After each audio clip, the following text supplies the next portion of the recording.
Audi A6 on eestlaste seas olnud lausa väga populaarne, eriti veel 3-liitrise diiselmootoriga Quattro Avantid. Kuid nüüd on ka A6 rohepestud, kandes lisanime e-tron.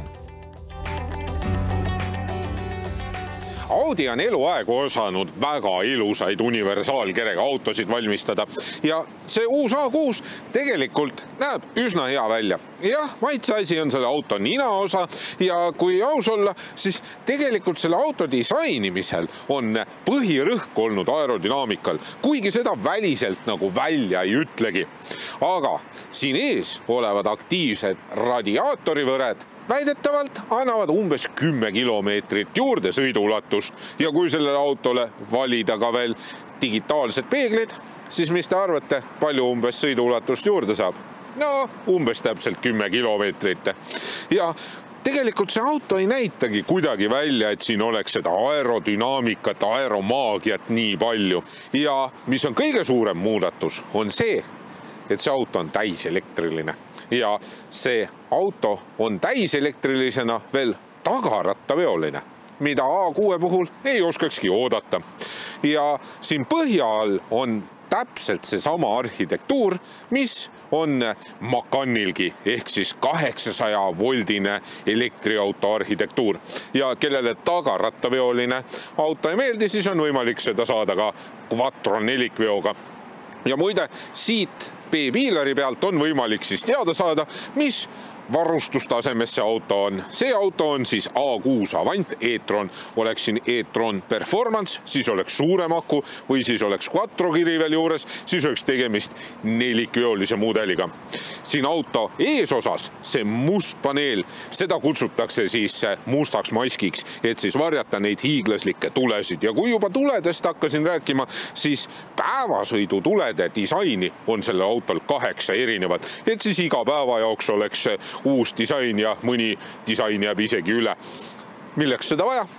Puhtalt edevuse pärast. Vedrustuse poole pealt on seda autot siis standardis võimalik saada täiesti tavalise vedrustusega ja õhkvedrustus nagu sellel autol on lisavarustus. Keretüüpe on 2, sedaani enam ei ole, on nüüdseks Sportback ja selline universaal ehk siis Avant. Ja no, keda elektriauto ei kõneta, siis teie rahustuseks A6 on võimalik saada ka sisepõlemismootoritega ehk siis bensiini- ja diiselmootoriga, esiveolist ja ka nelikveolist Quattrot. Sellel umbes 3-meetrise teljevahega autol on 2 laadimisluuki, üks paremal, teine vasakul ja need luugid avanevad elektriliselt. Milleks? Sellepärast, et Audi saab seda teha. Siinpool on kiirlaadimispistik ja kiirlaadimisvõimekus on kuni 225 kilovatti ehk siis umbes 900 kilomeetrit tunnis. Ka parempoolne luuk avaneb elektriliselt ja siit tagant leiab 11 kilovatise kodulaadija pistikupesa. Ja muide, tulevikus lubab Audi, et kodulaadija võimekus kasvab 21 kilovati peale. Aga nüüd sellest tagaosast. Ka tagatuledel on gabariidituledel 8 erinevat disaini ja jällegi puhtalt sellepärast, et Audi saab seda teha ja et see on edevam. Ja muide, Audi logo on ka taga valgustatud, et siis kõik näeksid, et sa sõidad Audiga. Ja me kõik teame seda olukorda, kus sa tuled siia tagumisele luugi taha ja siis niimoodi jalaga vehid ja ootad, et see luuk lahti tuleks. Audi on ka selle peale mõelnud. Nimelt on siin vasakul pool servas väikene lamp, mis projitseerib siis teekatte peale koha, kus sa peaksid jalaga viipama, et see luuk lahti tuleks. Vaadake, kui lihtne.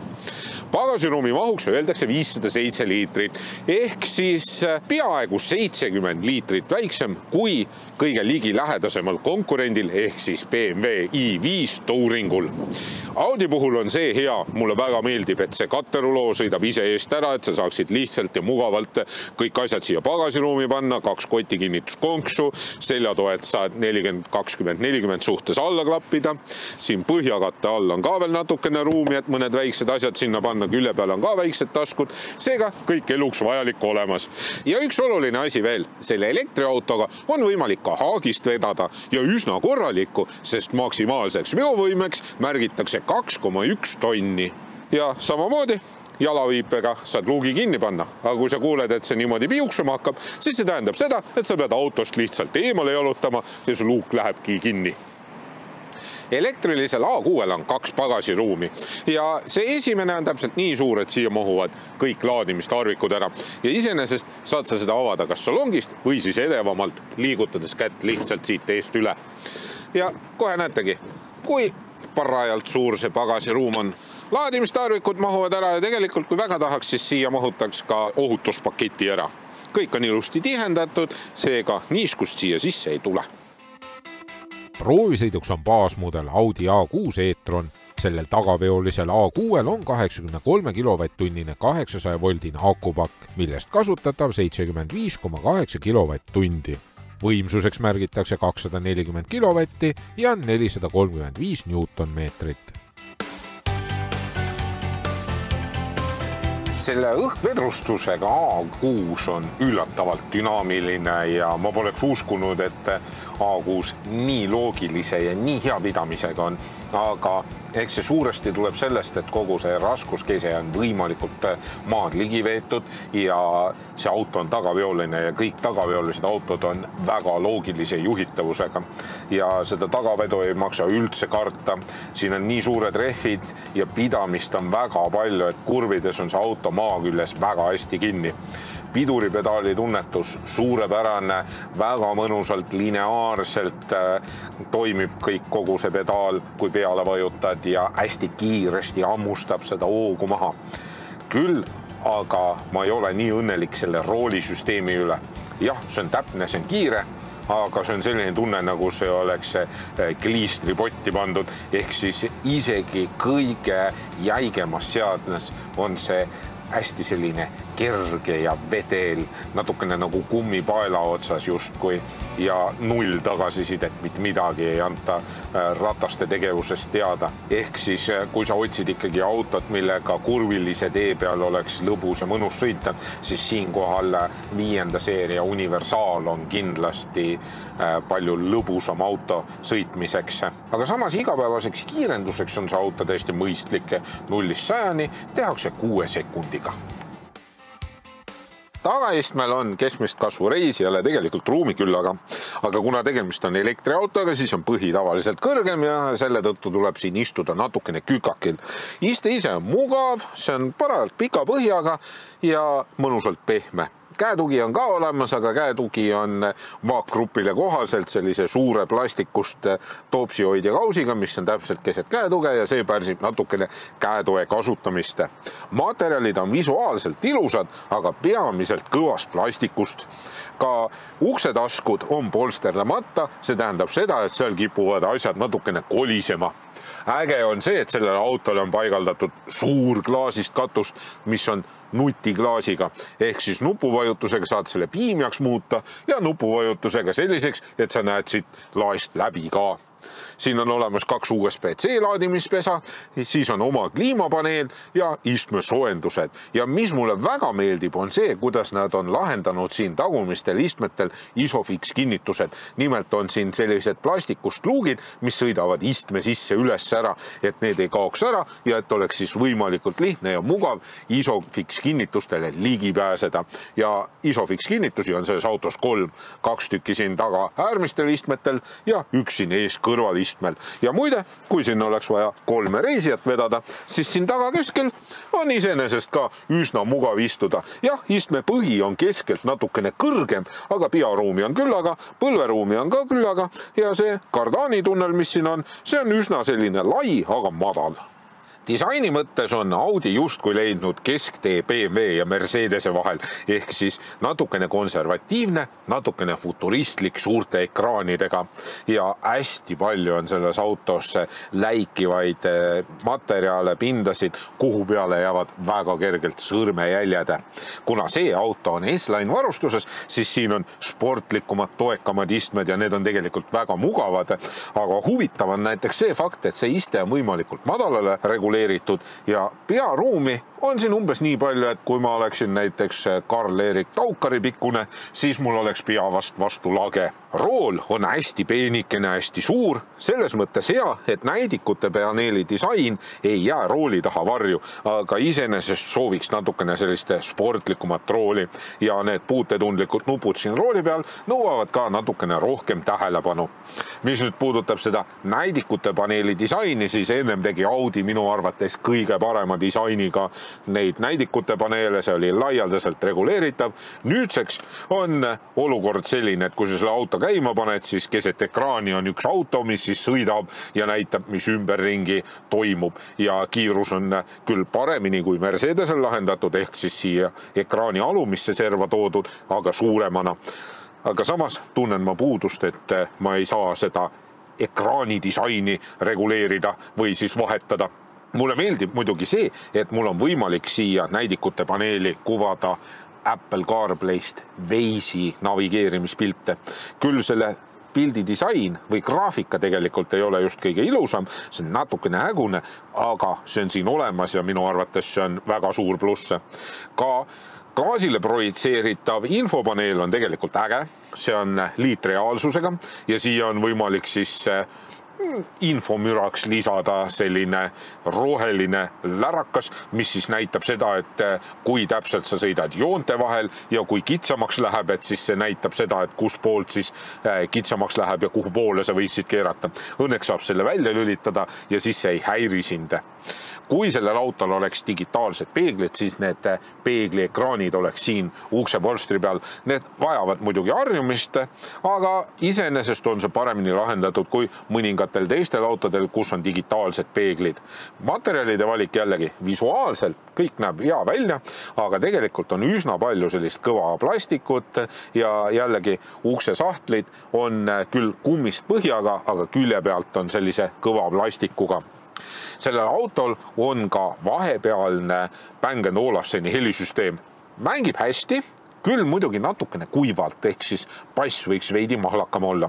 Aga kui sellel autol oleks kõige kõrgema taseme Bang & Olufseni helisüsteem, siis oleks kõlarid ka siin peatoe sees. Ja Audi väitel peaks saama selles autos siis käedvaba süsteemiga niimoodi rääkida, et teised autos olijad ei kuule, mida sa siis teisega telefoni teel räägid, kuna need kõlarid on siin peatoe sees ja siis kostub ainult see vestlus siit peatoe seest.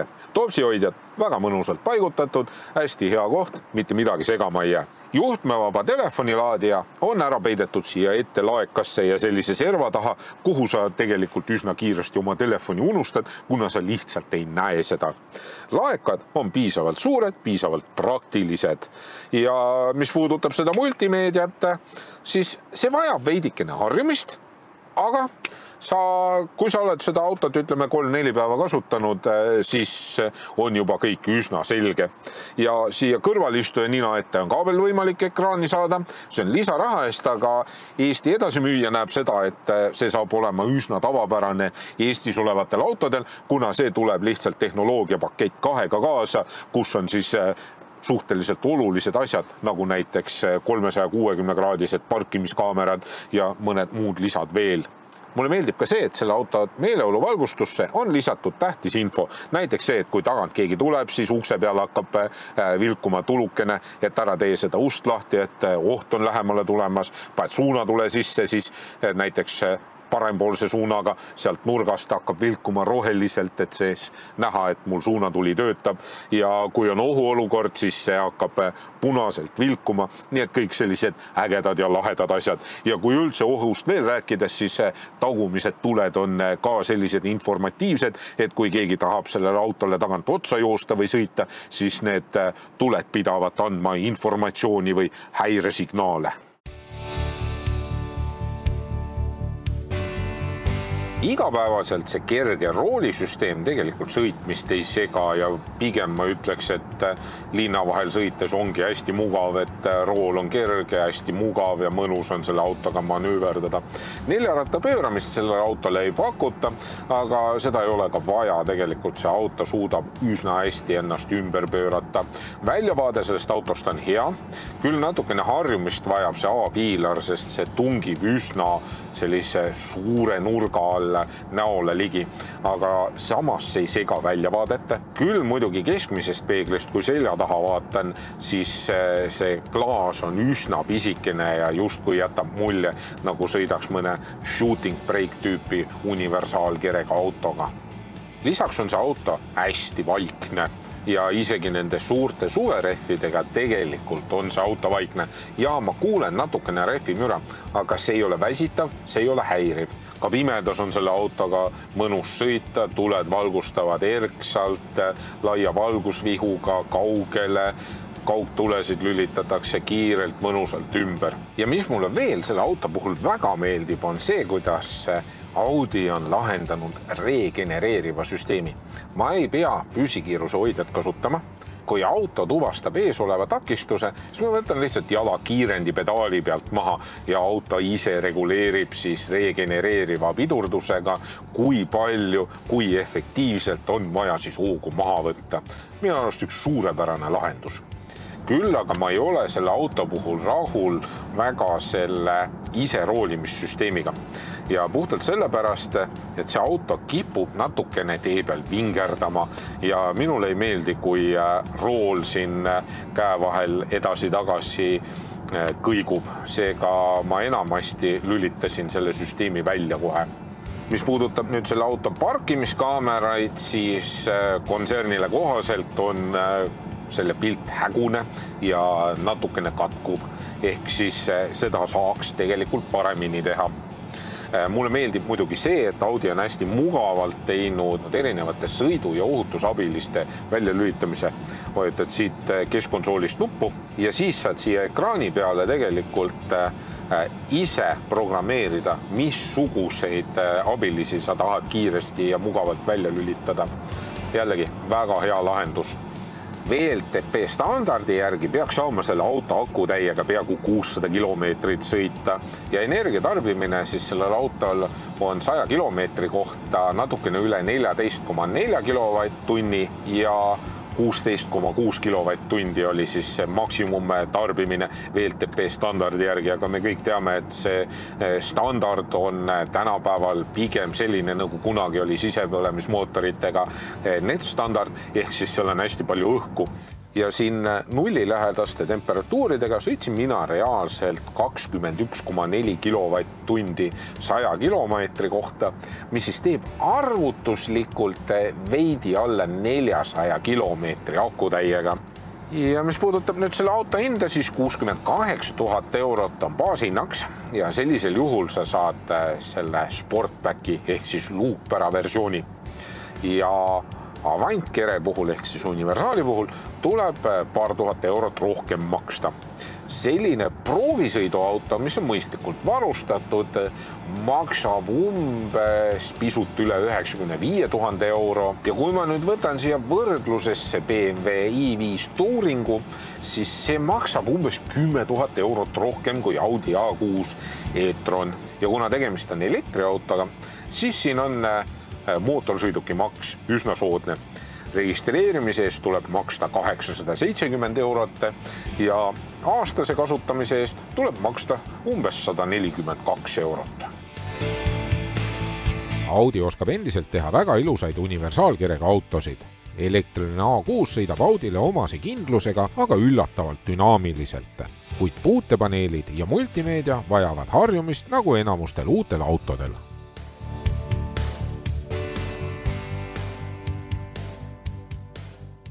Thank you.